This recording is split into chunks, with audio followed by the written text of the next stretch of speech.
السلام عليكم ورحمة الله وبركاته. النهاردة بكلمك عزيزي المهتم بأسوان وجمال أسوان ومعالم أسوان، بكلمك على مقبرة أغا خان.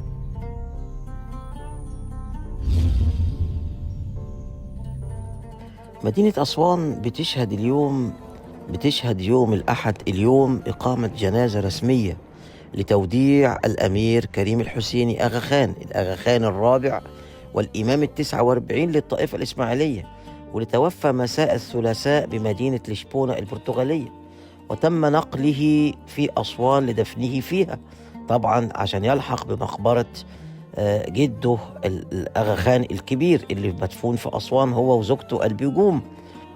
كريم أغا خان اللي هو الأغا خان الرابع اللي هو الأخير في عائلة الأغا خان شاه أغا خان، الأمير كريم الحسيني توفى عن عمر يناهز 88 عام، وتم نقله إلى أسوان ليدفن فيها.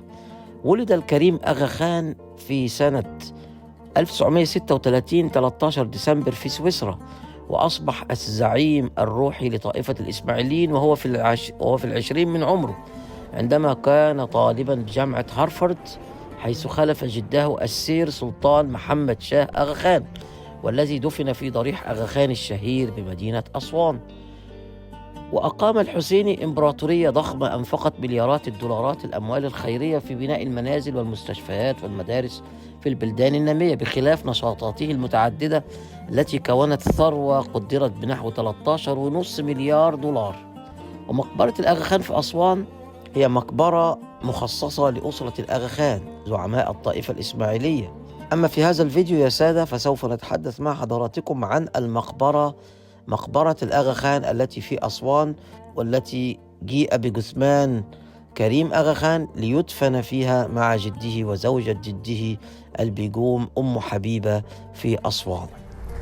أما الأمير كريم أغا خان فهو الإمام ال49 للطائفة الإسماعيلية، وهو من مواليد جنيف عام 1936، ووالده الأمير علي خان تعلم في مدارس سويسرا، وتخرج من جامعة هارفارد عام 1959، وكان متخصص في التاريخ الإسلامي، وبيحمل درجة الدكتوراه في القانون من جامعة حيدر أباد باكستان. النهارده بيمر 25 عام على إغلاق مقبرة أغا خان الشهيرة في أسوان أمام زوارها بقرار من الأمير كريم صدر الدين خان نياز أغا خان، بناء على طلب من البيجوم أم حبيبة قرينة أغا خان، وذلك قبل وفاتها، لأنها شكت لأغا خان من ضجيج وصخب الزيارات للمقبرة، فقالت لابنها نقفل المقبرة.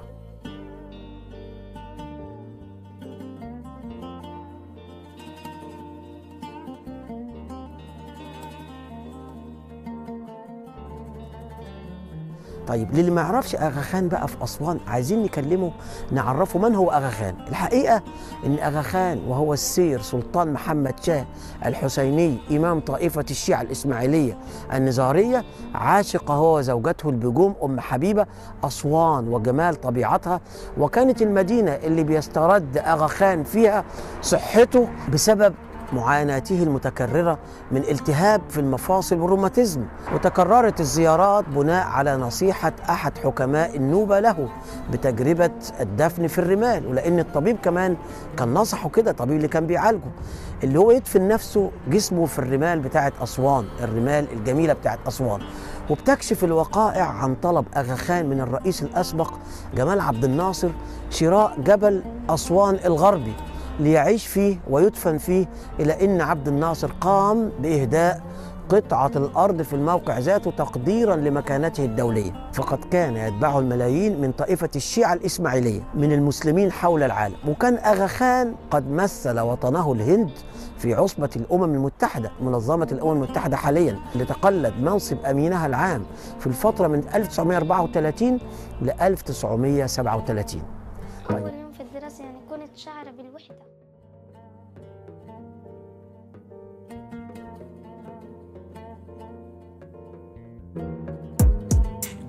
وتعد السيدة الفرنسية فيفيت لابروس هي زوجته الرابعة، بتزوجها بعد قصة حب كبيرة وأشهرت إسلامها، وأطلق عليها اسم البيجوم أم حبيبة، مما يعني أم الطائفة الإسماعيلية. وقد حرصت البيجوم بعد وفاة زوجها أغا خان، وبناء على وصيته على بناء مقبرة على الطراز الفاطمي بالجبل الغربي بأسوان ليدفن فيها أغا خان. ومن بعدها وبناء على وصيته أيضا تولى إمامة الطائفة الإسماعيلية حفيده الأمير كريم أغا خان، كريم الحسيني أغا خان، ليكون الإمام التاسع والأربعين.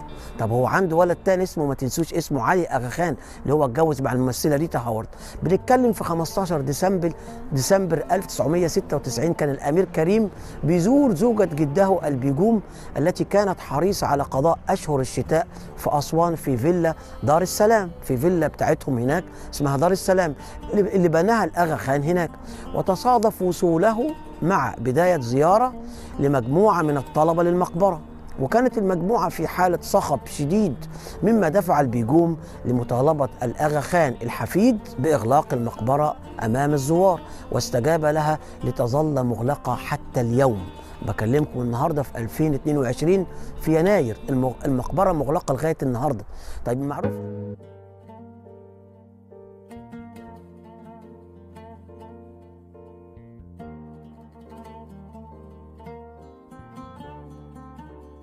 معروف ان لقب أغا خان هو مصطلح فارسي معناه الزعيم الكبير، وهو لقب منح لإمام الطائفة الإسماعيلية، لأن أغا خان كان من الطائفة الإسماعيلية وزعيمها الديني كمان. أغا خان تزوج 4 من النساء، أخلص لهن، وكان بيحتفظ بزوجة واحدة ولم يجمع بينهن أو بين زوجاته. الزوجة الأولى كانت إيرانية طلقها دون إنجاب، والزوجة الثانية إيطالية اسمها تيريزا ماكليانو، وتزوجها عام 1909 وأنجبت له ابنه الأكبر علي أغا خان. علي أغا خان ده والد الأمير كريم أغا خان الحالي، ثم أنجب ولدا ثانيا ولكنه توفى ومات عام 1928. أما زوجته الثالثة فكانت فرنسية اللي هي اسمها أندريكا رو، تزوجها عام 1929 وأنجبت له ابنه الأصغر صدر الدين أغا خان، وطلقها سنة 1940.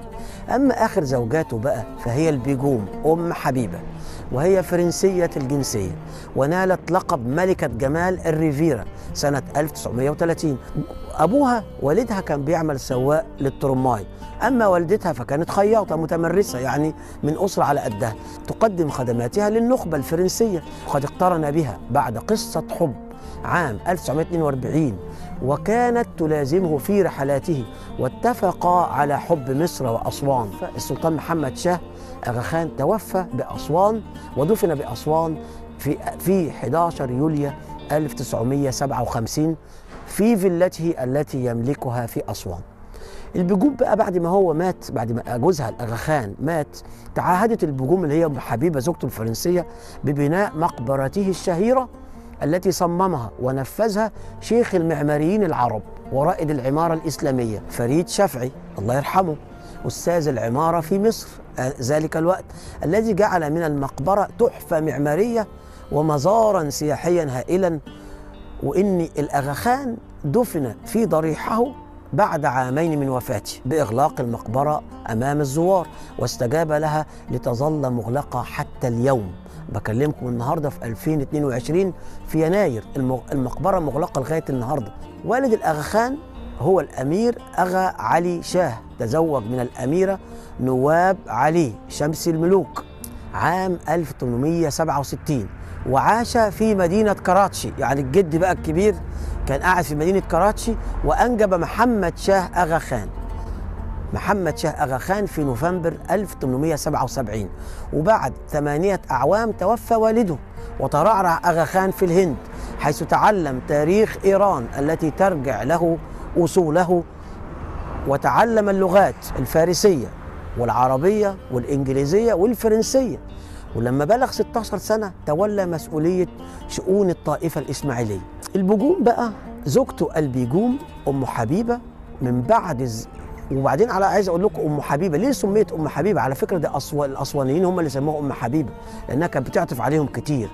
من بعد الزواج كانت بتصعد كل صباح إلى مقبرته لتزوره وتضع وردة حمراء بعد وفاته، وفي حالة غيابها كانت تكلف أحد العمال بوضع وردة حمراء كل يوم على مقبرة زوجها المتوفي أغا خان. وتوفت البجوم في لوكانيه بفرنسا في 1 يوليو سنة 2000، يعني ما فيش 20 سنة فاتت، 22 سنة، عن عمر يجاوز 94 سنة. ثم تم نقلها بعد ذلك، نقل جثمانها إلى أسوان لترقد بجوار زوجها حسب أمنيتها. طيب، بشكركم جدا على الاستماع للفيديو، والسلام عليكم ورحمة الله وبركاته، في فيديو آخر إن شاء الله.